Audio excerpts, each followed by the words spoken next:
Mari kita berdoa. Bapa di surga, kami hendak mendengar firman-Mu. Urapi hamba-Mu ini dalam segala kelemahan dan keterbatasan. Pengetahuan, pengalaman, talenta, persiapan, kesehatan. Urapi semuanya, pakailah semuanya. Agar melalui hamba-Mu, Engkaulah yang mengajar umat-Mu.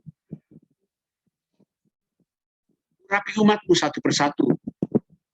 Agar setiap orang dapat membaca, dapat mendengar, dapat mengerti, dapat menyimak, dan terutama dapat memelihara firman-Mu. Agar setiap orang berbahagia. Sebab sesuai dengan firman-Mu bahwa yang berbahagia ialah mereka yang mendengar firman Allah dan memeliharanya. Bersabdalah ya Tuhan, kami siap mendengarkannya dan memeliharanya. Dalam Kristus Tuhan kami berdoa. Amin. Pembacaan Alkitab yang saya pilih untuk kita renungkan di hari Paskah ini adalah dari 1 Petrus pasal 1 ayat 3 sampai 9. 1 Petrus pasal 1 ayat 3 sampai ayat 9. 1 Petrus 1 ayat 3 sampai ayat 9. Bolehkah saya meminta salah satu dari saudara-saudara sekalian membacakannya untuk kita semua? 1 Petrus pasal 1 ayat 3 sampai 9. Saya minta dibacakan oleh seorang bapak atau ibu dari GBI Jatinegara Timur ini. Silakan.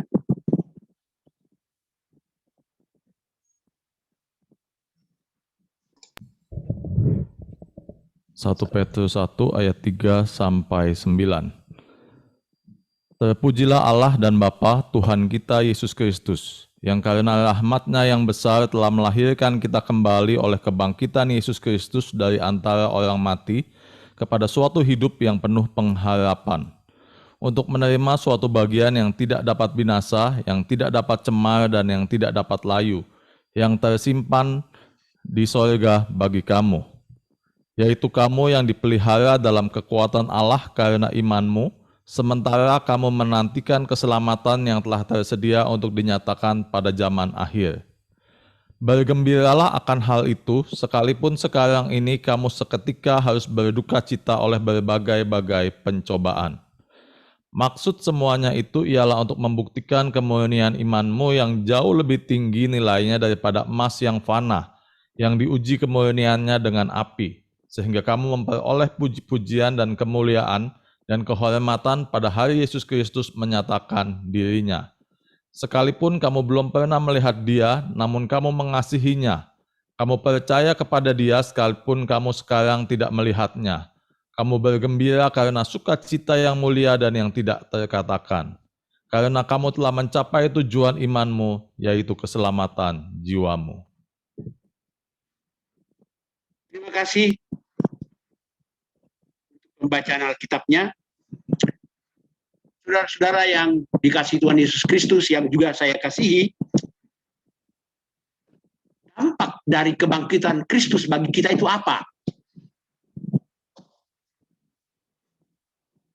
Kita merayakan kebangkitan Kristus.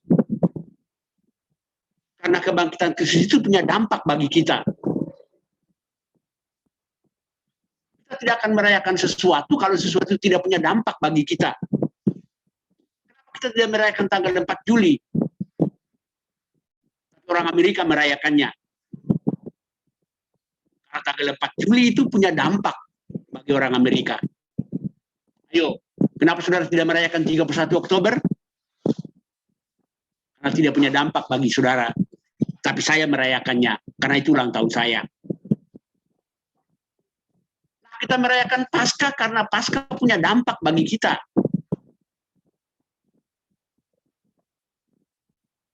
Dampaknya. Mari kita simak ayat 3. Ayat 3 berkata begini, Pujilah Allah dan Bapa Tuhan kita Yesus Kristus, yang karena rahmat-Nya yang besar telah melahirkan kita kembali oleh kebangkitan Yesus Kristus dari antara orang mati kepada suatu hidup yang penuh pengharapan. Perhatikan baik-baik.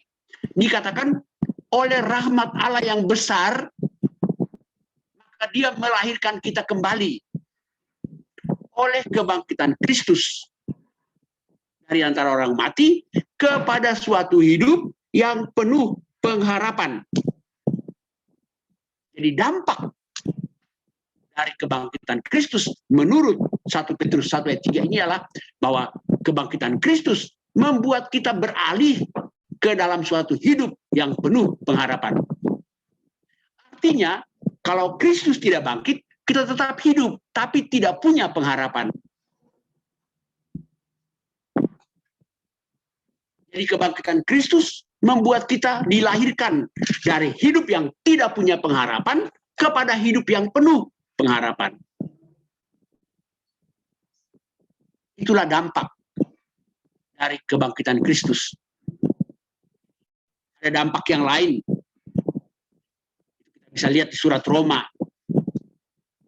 Tapi saya tidak memilih itu untuk kita renungkan pada saat ini. Dampak atau akibat dari kebangkitan Kristus bagi kita ialah bahwa sekarang ini kita punya hidup penuh pengharapan. Tapi pengharapan apa? Lihat baik-baik ayat 4. Untuk menerima suatu bagian yang tidak dapat binasa, yang tidak dapat cemar, dan yang tidak dapat layu, yang tersimpan di surga bagi kamu. Jadi pengharapan kita itu adalah untuk menerima suatu bagian. Kata bagian dalam bahasa Yunani juga bisa berarti warisan. Ya. Untuk menerima suatu warisan. Warisan itu masih tersimpan di surga. Namanya saja warisan, berarti kita belum bisa mengambilnya. Anak saya berhak menerima warisan rumah saya. Tapi selama saya masih hidup, dia belum terima. Begitu juga dikatakan kebangkitan Kristus itu memberikan kepada kita pengharapan. Pengharapan itu untuk menerima suatu warisan, suatu bagian. Bagian itu masih tersimpan di surga. Tapi bagian itu sifatnya apa? Dikatakan begini, tidak dapat binasa, tidak dapat cemar, tidak dapat layu. Warisan yang tersimpan di surga bagi kita itu mempunyai 3 ciri. 1, tidak dapat binasa. Kedua, tidak dapat cemar. Ketiga, tidak dapat layu. Itu mengatakannya dimaksudkan sini ialah keselamatan dan kehidupan yang kekal. Kehidupan kekal itu tidak dapat binasa. Kehidupan kekal itu tidak dapat cemar. Tidak lagi dicemarkan oleh dosa. Dan tidak dapat layu. Artinya tidak pernah pudar kehidupan kekal itu. Tapi itu masih tersimpan di surga. Jadi kebangkitan Kristus memberikan kepada kita pengharapan. Pengharapan untuk menerima sesuatu warisan yang masih tersimpan di surga. Warisan itu adalah kehidupan kekal. Kehidupan kekal itu tidak dapat binasa lagi, tidak dapat cemar lagi, tidak dapat layu lagi. Tapi siapakah yang berhak menerima warisan itu? Ayat 5 berkata, yaitu kamu. Kalau kita ganti, yaitu kita. Yang dalam kondisi apa?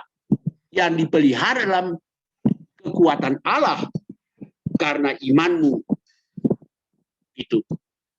Jadi kita yang mempunyai warisan yang tersimpan di surga itu karena kita dipelihara oleh kekuatan Allah karena iman kita. Iman kita itulah yang membuat sehingga kita terpelihara dalam kekuatan Allah. Kenapa dikatakan demikian? Ayat 6 berkata, bergembiralah akan hal itu, sekalipun sekarang ini kamu seketika harus berduka cita oleh berbagai-bagai pencobaan. Jadi, kita punya warisan di surga. Itu membuat kita punya pengharapan. Dan kita belum sampai ke sana. Kita masih di dunia ini. Dan dunia ini membawa kepada kita, memberikan kepada kita berbagai-bagai macam pencobaan. Pencobaan di sini ada versi bahasa Inggris yang menerjemahkannya dengan a lot of troubles. Jadi, selama kita di dunia ini, banyak pencobaan membuat kita berduka cita. Dalam duka cita itu kita bergembira karena kita punya pengharapan.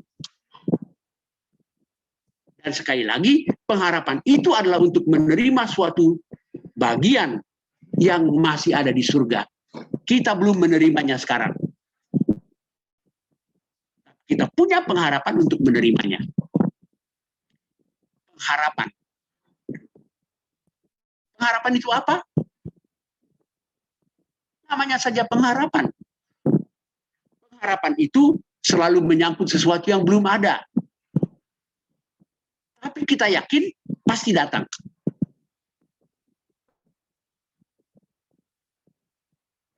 Kalau sudah ada masih diharap nggak? Nggak lagi kan? Tadi Bu Yusti berharap agar saya muncul di layar ini. Dan sekarang saya sudah muncul. Saat ini Bu Yusti masih mengharapkan lagi pendeta Rap-Rap datang? Muncul. Kalau Bu Yusti masih mengharapkan pendeta Rap-Rap muncul, lalu yang sedang bicara ini siapa?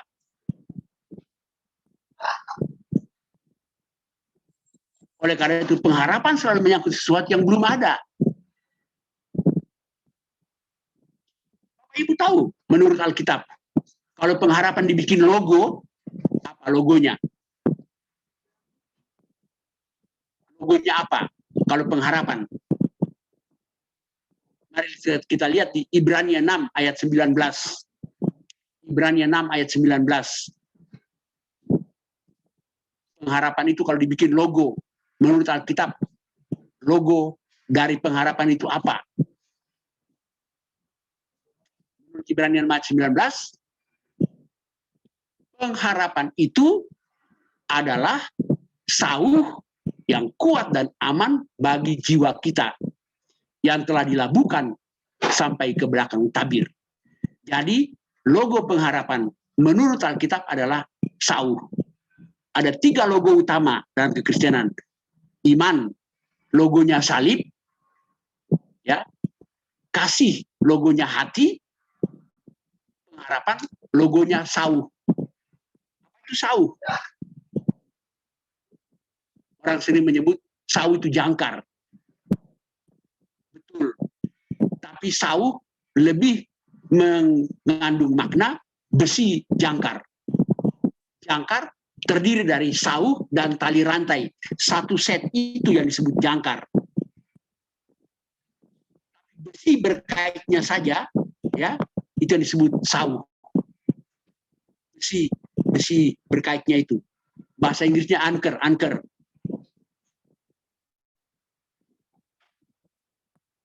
Daripada susah-susah menjelaskannya, pulang ini beli bir anchor. Di situ ada gambar 2 buah sauh. Waktu beli jangan bilang sama yang jualan, Bu mau beli minuman pengharapan. Dia nggak ngerti. Kenapa sauh?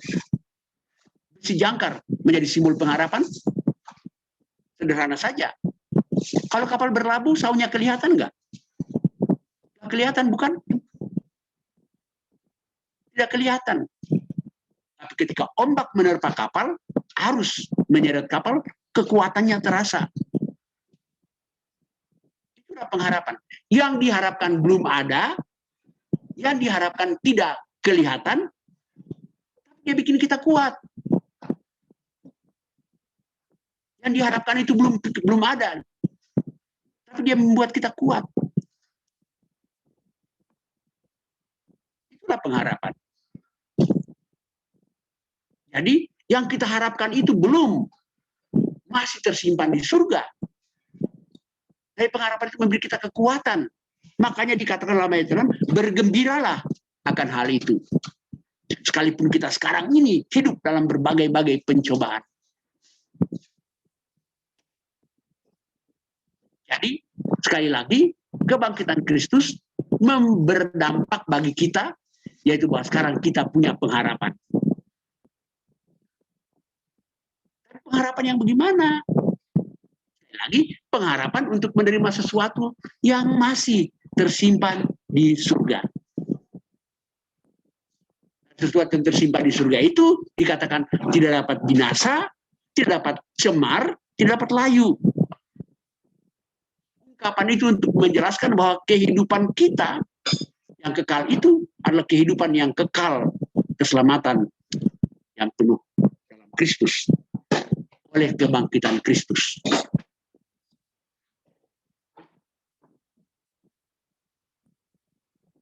Orang seringkali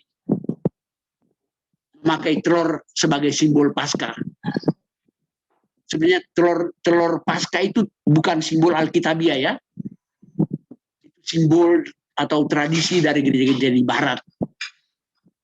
Yang kita ambil alih begitu saja.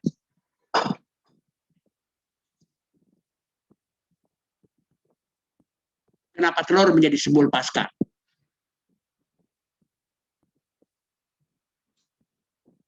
Orang sering mengatakan telur itu simbol dari kehidupan baru. Benar, tapi nggak pas. Tepatnya adalah telur itu adalah simbol dari benih kehidupan baru.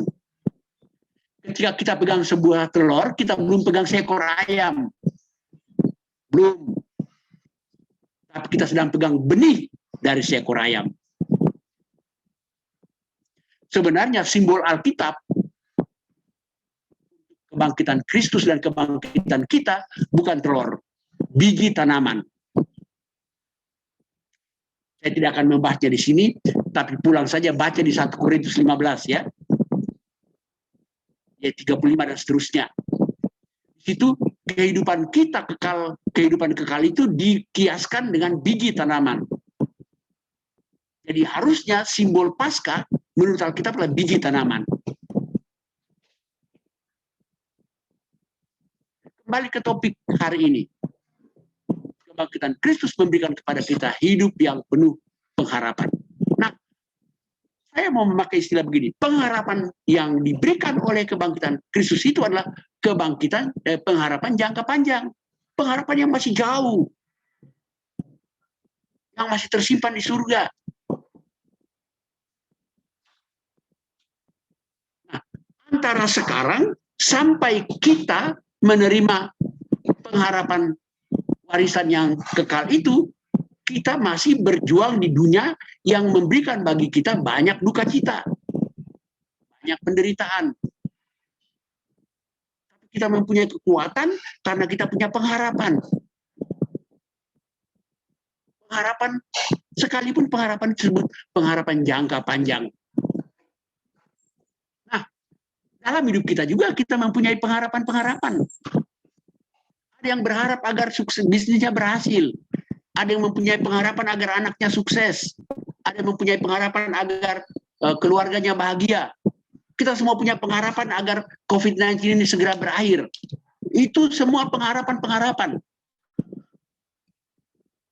Tapi saya menyebutnya itu pengharapan jangka pendek. Kita boleh mempunyai pengharapan jangka pendek. Kita berharap agar bisnis kita berhasil. Itu jangka pendek. Anda berharap agar anak Anda studinya berhasil. Itu pengharapan jangka pendek. Kita juga berharap agar pandemi COVID-19 ini segera berakhir. Itu pengharapan jangka pendek. Tapi pengharapan yang dimaksudkan oleh kebangkitan Kristus adalah kebangkitan pengharapan jangka panjang. Yaitu kehidupan kekal itu.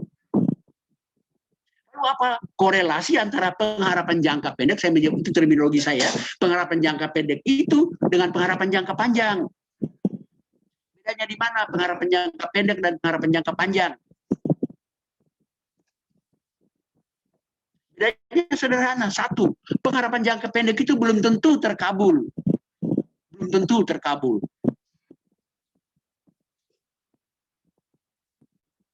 Tapi pengharapan jangka pendek itu pasti. Itu pengharapan jangka panjang itu pasti. Jadi dalam hidup kita punya pengharapan jangka pendek. Pengharapan jangka pendek saya mungkin berbeda dengan pengharapan jangka pendek Anda. Dalam COVID-19 ini mungkin kita semua punya pengharapan jangka pendek yang sama. Supaya wabah COVID-19 ini segera berlalu. Pengharapan jangka pendek ini, satu, belum tentu terjadi. Dua, kalaupun terjadi, belum tentu mengikuti schedule kita, waktu kita. Timingnya bukan timing kita.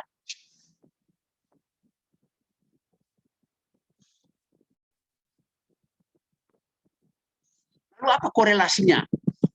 Pengharapan jangka panjang dan pengharapan jangka pendek bagi kita yang terpelihara dalam iman kita itu. Maksud saya, karena kita punya pengharapan jangka panjang, maka pengharapan jangka panjang itu memberi kita kekuatan untuk berjuang meraih pengharapan jangka pendek. Saya ulangi ya. Pengharapan jangka panjang itulah yang memberikan kita kekuatan untuk berjuang meraih pengharapan jangka pendek. Artinya apa? Artinya kalau Anda tidak punya pengharapan jangka panjang, tapi Anda hanya punya pengharapan jangka pendek, maka ketika pengharapan jangka pendek itu tidak terkabul, Anda kecewa, Anda frustrasi, Anda stres.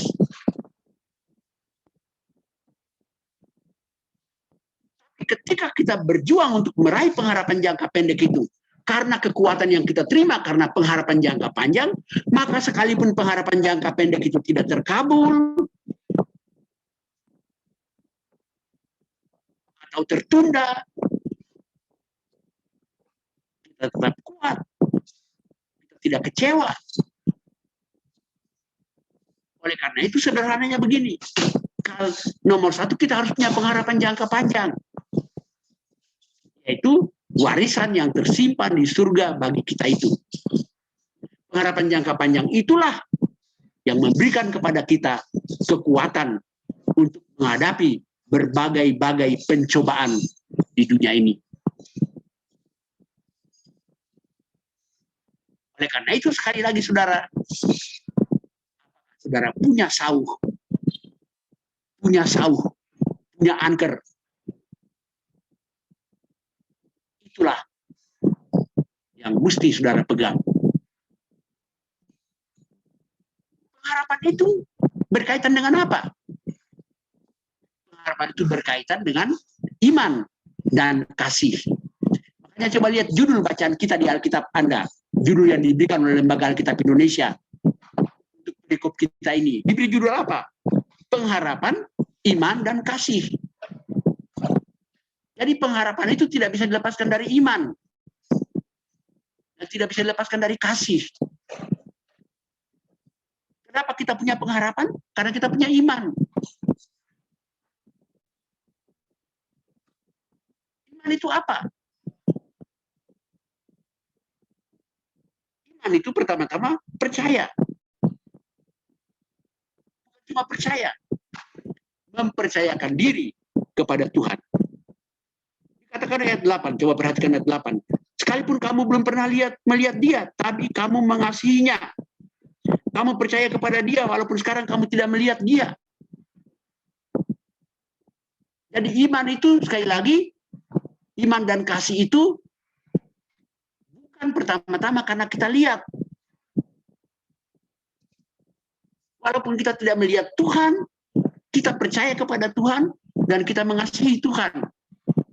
Iman. Makanya dalam abad pertengahan ada seorang pengkhotbah KKR mengatakan begini, iman itu bukan saya mengerti baru saya percaya. Itu sains, itu ilmu pengetahuan. Saya mengerti baru saya percaya. Iman tidak, kata dia. Iman itu terbalik. Saya percaya, baru saya mengerti. Jadi mungkin kita tidak mengerti. Allah itu misteri. Apa yang Allah perbuat itu misteri dalam hidup kita. Kita tidak melihat dia. Kita percaya kepada dia. Dan kita mengasihi dia. Itulah yang memberi kepada kita kekuatan. Kekuatan untuk menghadapi berbagai pencobaan. Yang dikatakan dalam ayat 6. Mengapa Allah membiarkan kita mengalami pencobaan-pencobaan dalam hidup ini? Ayat 7 berkata, maksud semuanya itu ialah untuk membuktikan kemurnian imanmu yang jauh lebih tinggi nilainya daripada emas yang fana, yang diuji kemurniannya dengan api.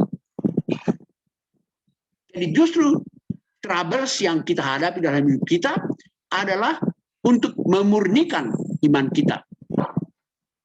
Seperti emas dimurnikan dengan api. Katanya ketika emas itu ditambang, dia belum murni emas. Dia masih bercampur dengan mineral-mineral yang lain. Untuk memurnikannya, dia mesti dibakar sampai meleleh. Dan ketika dia sudah meleleh, baru emasnya terpisah dari mineral-mineral yang lain. Kiasan itu dipakai dalam Alkitab. Menggambarkan bahwa troubles, pencobaan-pencobaan yang kita hadapi dalam hidup kita ini adalah untuk memurnikan iman kita. Sehingga iman, harapan, dan kasih. Jadi saudaraku, di tengah-tengah situasi pandemi COVID-19 ini, kita merayakan Paskah. Perayaan Paskah kita di tengah situasi pandemi COVID-19. Tentu kita mempunyai pengharapan-pengharapan jangka pendek. Sekali lagi, pengharapan jangka panjang dan pengharapan jangka pendek itu terminologi yang saya pakai dalam konteks khotbah saya hari ini.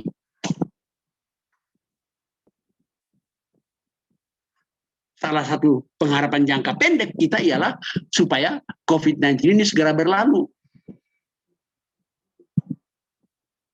Tapi kita berjuang atau kita bertahan di tengah-tengah penderitaan karena COVID-19 ini karena basically adalah pada pengharapan jangka panjang.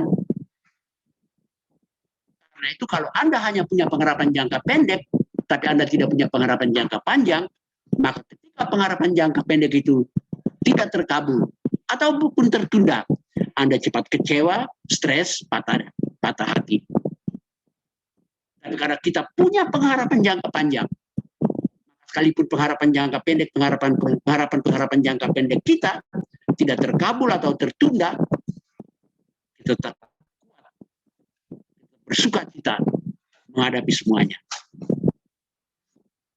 Oleh karena itu, sekali lagi saudaraku, berpeganglah pada iman, pada pengharapan, dan pada kasih. Tema hari ini hendak berkata bahwa kebangkitan Kristus melahirkan kita kembali kepada hidup yang penuh pengharapan. Kesulitan masih tetap akan kita hadapi, kita alami dalam hidup kita. Problema-problema akan banyak kita hadapi. Tapi selama kita punya pengharapan, kita kuat. Oleh karena itu saya tutup khotbah ini dengan mengucapkan kepada Anda sekalian, selamat berpegang teguh pada sauh, pada anker, pada besi jangkar, yaitu pengharapan, tanda petik, jangka panjang. Amin.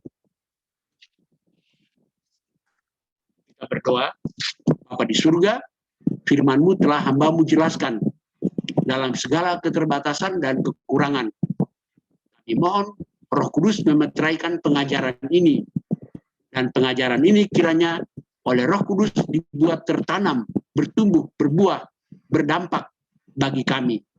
Khususnya di tengah-tengah berbagai pencobaan, berbagai berbagai troubles dalam hidup kami. Kami bergembira dan kami tetap kuat berpegang teguh pada pengharapan kami. Terima kasih Tuhan, karena oleh kebangkitan Putra-Mu Yesus Kristus, kami sekarang hidup dengan penuh pengharapan. Dalam nama Tuhan Yesus, kami berdoa. Amin.